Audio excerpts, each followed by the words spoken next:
Please join me in welcoming Denzel Washington.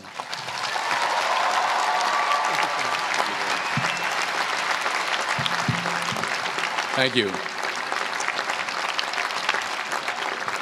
Thank you very much. I am obviously the most unorganized. Everybody else has nice boxes to bring their script up in. I just kind of got it all messed up here and put it inside of a magazine. So in fact, I don't even have it in the right order. Wait a minute, let me get it in the right order here. So if it starts flying around the stage, just, run around and grab it for me and bring it back up here for me. I'll keep going as I can. President Gutman, Provost Price, Board Chair Cohen, fellow honorees, beautiful honorees, and today's graduates. I'm honored and grateful for the invitation today. It's always been great to be on the Penn campus. I've been here before a lot of times for basketball games. My son played at the Palestra, played on the basketball team. Yeah, that's right. He played on the basketball team. Coach didn't give him enough playing time. We'll talk about that later. No, but I'm really pleased with the progress that Coach Allen has made, and no, I do. I really am, and I hope I'm the best success in the future. And I always get a warm welcome when I come to Pennsylvania, when I come to Philadelphia, except on the few occasions where I wear my Yankee cap.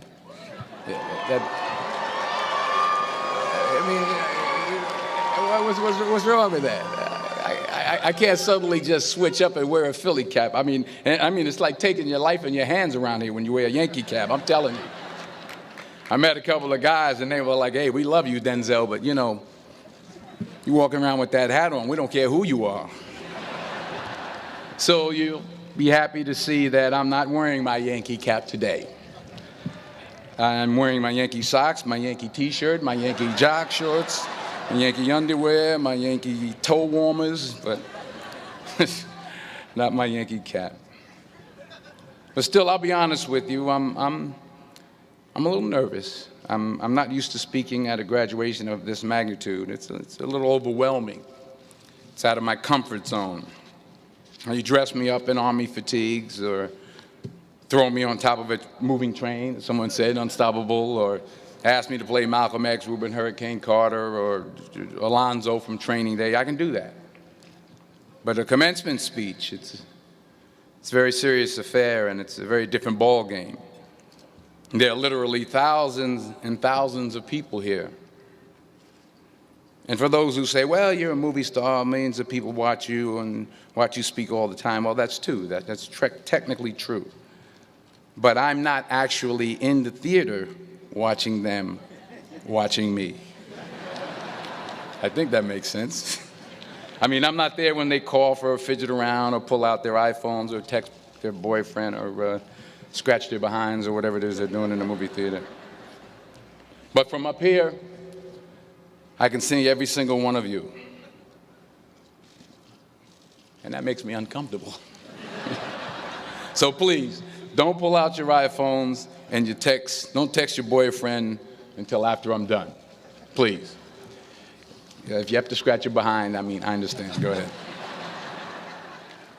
I was thinking about this speech, what I should say. I figured the best way to keep your attention would be to talk about something, really like juicy Hollywood stuff. I thought I could talk about me and Russell Crowe getting in arguments on the set of American Gangster, but I said, no, you're a group of high-minded intellectuals, you're not interested in that. Or maybe not. I thought about a private moment I had backstage with Angelina Jolie in a dressing room after the Oscars. But I said, no, I don't think so. This is an Ivy League school, and Angelina Jolie half naked in a dressing room. Who wants to hear about that? No one. No one. This is pen. That stuff would never go over well over here. Maybe at Drexel, but not over here.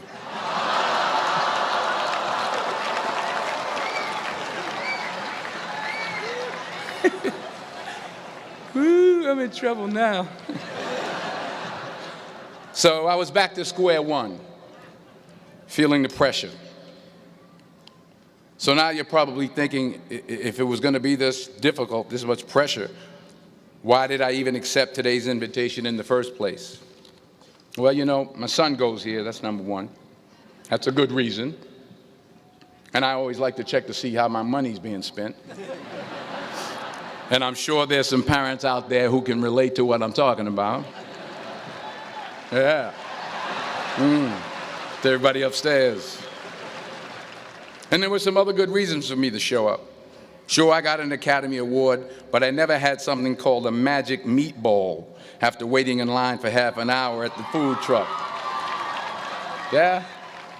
Yes, I talked face-to-face with President Obama, but I never talked face-to-face with a guy named Queeter who sings bad songs over at Smokes on Tuesday night. I never been to Buies. I never been to Hemos. Yes, I have played a detective who battles demons, but I've never been to a school in my life where the squirrel population has gone bananas.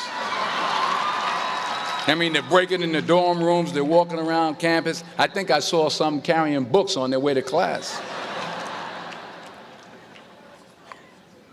So I had to be here. I had to come. Even though I was afraid I might make a fool of myself. In fact, if you really want to know the truth, I had to come exactly because I might make a fool of myself. Now, what am I talking about? Here it is. I found that nothing in life is worthwhile unless you take risks. Nothing. Nelson Mandela said, "There is no passion to be found playing small and settling for a life that's less than the one you're capable of living." Now, I'm sure in your experiences in school and applying to college and picking your major and deciding what you want to do with life, I'm sure people have told you to make sure you have something to fall back on. Make sure you got something to fall back on, honey. But I never understood that concept, having something to fall back on. If I'm going to fall, I don't want to fall back on anything except my faith. I want to fall forward. I figure at least this way I'll see what I'm going to hit. Fall forward. This is what I mean. Reggie Jackson struck out 2,600 times in his career, the most in the history of baseball. But you don't hear about the strikeouts. People remember the home runs. Fall forward. Thomas Edison conducted 1,000 failed experiments. Did you know that? I didn't know that. Because the 1,001st was the light bulb. Fall forward. Every failed experiment is one step closer to success. You've got to take risks, and I'm sure you've probably heard that before, but I want to talk to you about why that's so important. I got 3 reasons, and then you can pick up your iPhones. First, you will fail at some point in your life. Accept it. You will lose. You will embarrass yourself. You will suck at something. There's no doubt about it. And I know that's probably not a traditional message for a graduation ceremony, but hey, I'm telling you, embrace it, because it's inevitable. And I should know. In the acting business, you fail all the time. Early on in my career, I auditioned for a part in a Broadway musical. Perfect role for me, I thought, except for the fact that I can't sing. So I'm in the wings, I'm about to go on stage, but the guy in front of me, he's singing like Pavarotti. He's just, and he's just going on and on and on, and I'm just shrinking, I'm getting smaller and smaller. So they say, "Oh, thank you very much, and you'll be hearing from us." So I come out with my little sheet music, and it was Just My Imagination by the Temptations. That's what I came up with. So I hand it to the accompanist, and she looks at it and looks at me and looks out at the director and was like, all right. So I start, you know, I'm going to sing. I'm like, it's just my imagination once again, and then coming away with me. And I'm not saying anything, so I'm thinking I'm getting better. So I start getting into it. It was just my imagination. Running. They say, oh, yeah, thank you. Thank you very much, Mr. Washington. Thank you. So I assumed I didn't get the job. But the next part of the audition, he called me back. The next part of the audition is the acting part of the audition. So I'm like, hey, okay, maybe I can't sing, but I know I can act. So they pair me with this guy, and again, I didn't know about musical theater. And musical theater is big, so they can reach everyone all the way in the back of the stadium. And I'm more from a realistic, naturalistic kind of acting where you actually talk to the person next to you. So I don't know what my line was. My line was, well, hand me the cup. And his line was, well, I will hand you the cup, my dear. The cup will be there to be handed to you. I said, oh, okay. Well, should I give you the cup back? Oh, yes, you should give it back to me because you know that is my cup and it should be given back to me. I didn't get the job. But here's the thing. I didn't quit. I didn't fall back. I walked out of there to prepare for the next audition, and the next audition, and the next audition. I prayed. I prayed, and I prayed. But I continued to fail, and fail, and fail. But it didn't matter, because you know what? There's an old saying, you hang around the barbershop long enough, sooner or later you're going to get a haircut. So you will catch a break, and I did catch a break. Last year, I did a play called Fences on Broadway. Someone talked about it. Won the Tony Award. And I didn't have to sing, by the way. But here's the kicker. It was at the Court Theater. It was at the same theater that I failed that first audition 30 years prior. The point is, and I'll pick up the pace, the point is every graduate here today has the training and the talent to succeed. But do you have the guts to fail? Here's my second point about failure. If you don't fail, you're not even trying. I'll say it again. If you don't fail, you're not even trying. My wife told me this great expression. To get something you never had, you have to do something you never did. Les Brown's a motivational speaker. He made an analogy about this. He says, imagine you're on your deathbed, and standing around your deathbed are the ghosts representing your unfulfilled potential, the ghost of the ideas you never acted on, the ghost of the talents you didn't use. And they're standing around your bed, angry, disappointed, and upset. They say, we came to you because you could have brought us to life, they say. And now we have to go to the grave together. So I ask you today, how many ghosts are going to be around your bed when your time comes? You've invested a lot in your education, and people have invested in you. And let me tell you, the world needs your talents. Man, does it ever. I just got back from Africa like 2 days ago, so if I'm rambling on, it's because I'm jet lagged. I just got back from South Africa. It's a beautiful country, but there are places there with terrible poverty that need help. And Africa is just the tip of the iceberg. The Middle East needs your help. Japan needs your help. Alabama needs your help. Tennessee needs your help. Louisiana needs your help. Philadelphia needs your help. The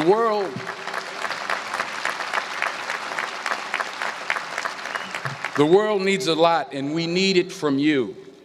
We really do. We need it from you young people. I mean, I'm not speaking for the rest of us up here, but I know I'm getting a little grayer. We need it from you, the young people, because remember this. So you got to get out there. You got to give it everything you got, whether it's your time, your talent, your prayers, or your treasures. Because remember this, you will never see a U-Haul behind a hearse.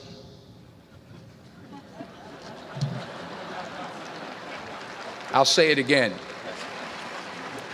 You will never see a U-Haul behind a hearse. You can't take it with you. The Egyptians tried it, and all they got was robbed. So the question is, what are you going to do with what you have? I'm not talking about how much you have. Some of you are business majors, some of you are theologians, nurses, sociologists. Some of you have money, some of you have patience, some of you have kindness, some of you have love, some of you have the gift of long suffering. Whatever it is, whatever your gift is, what are you going to do with what you have? All right, now here's my last point about failure. Sometimes it's the best way to figure out where you're going.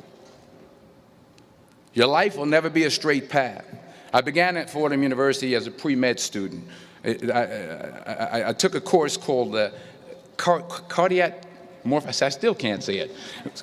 Cardiac morphogenesis. I couldn't read it. I couldn't say it. I sure couldn't pass it. So then I decided to go into pre-law, then journalism. And with no academic focus, my grades took off in their own direction. Yeah, down. I was a 1.8 GPA one semester, and the university very politely suggested that it might be better to take some time off. I was 20 years old. I was at my lowest point. And then one day, and I remember the exact day, March 27th, 1975, I was helping my mother in her beauty shop. My mother owned a beauty shop up in Mount Vernon. And there was this older woman who was considered one of the elders in the town. And I didn't know her personally, but I was looking in the mirror, and every time I looked at the mirror, I could see her behind me, and she was staring at me. She just kept looking at me. Every time I looked at her, she kept giving me these strange looks. So she finally took the dryer off her head and she said something I'll never forget. First of all, she said, "Somebody give me a piece of paper. Give me a piece of paper." She said, "Young boy, I have a prophecy, a spiritual prophecy." She said, "You are going to travel the world and speak to millions of people." Now, mind you, I'm 20 years old. I'm flunked out of school. In fact, like a wise ass, I'm thinking to myself, maybe she's got something in that crystal ball about me getting back into school next fall. But maybe she was on to something, because later that summer, while working as a counselor at the YMCA camp in Connecticut, we put on a talent show for the campers. And after the show, another counselor came up to me and asked, "Have you ever thought about acting? You're good at that." So when I got back to Fordham that fall, I got in and I changed my major once again for the last time. And in the years that followed, just as that woman prophesied, I have traveled the world and I have spoken to millions of people through my movies. Millions who up till this day couldn't see me, who up till this day I couldn't see while I was talking to them, and they couldn't see me. They could only see the movie.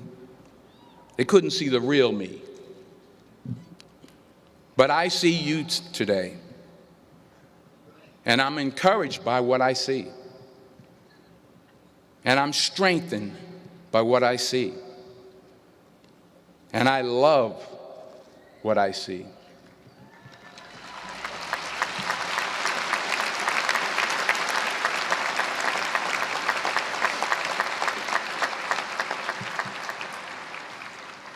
One more page, and I'll shut up. Let me conclude with this one final point, and actually the president kind of brought it up. It has to do with the movie Philadelphia. She stole my material. Many years ago, I did this movie called Philadelphia. We filmed some of the scenes right here on campus. Philadelphia came out in 1993. Most of you were probably still in diapers. Some of the professors, too. But that cracked me up. But it was a good movie. Rent it on, Netflix. It's a good movie. Rent it. I get 23 cents every time you rent it. Please, rent it. True. Parents up there, rent it. Netflix, please. Tell your friends too. It's about a man played by Tom Hanks who's fired from his law firm because he has AIDS. He wants to sue the firm, but no one's willing to represent him until a homophobic ambulance chaser lawyer, played by yours truly, takes on the case. In a way, if you watch the movie, you'll see everything I'm talking about today. You'll see what I mean about taking risk or being willing to fail. Because taking risk is not just about going for a job. It's also about knowing what you know and what you don't know. It's about being open to people and to ideas. In the course of the film, the character I play begins to take small steps, small risks. He very, very, very slowly begins to overcome his fears. And I feel ultimately his heart becomes flooded with love. And I can't think of a better message as we send you off today. To not only take risks, but to be open to life, to accept new views, and to be open to new opinions, to be willing to speak at a commencement at one of the best universities in the country, even though you're scared stiff. While it may be frightening, it will also be rewarding. Because the chances you take, the people you meet, the people you love, the faith that you have, that's what's going to define you. So members of the class of 2011, this is your mission. When you leave the friendly confines of Philly, never be discouraged, never hold back, give everything you got. And when you fall throughout life, and maybe even tonight after a few many glasses of champagne, remember this: fall forward. Congratulations. I love you. God bless you. I respect you.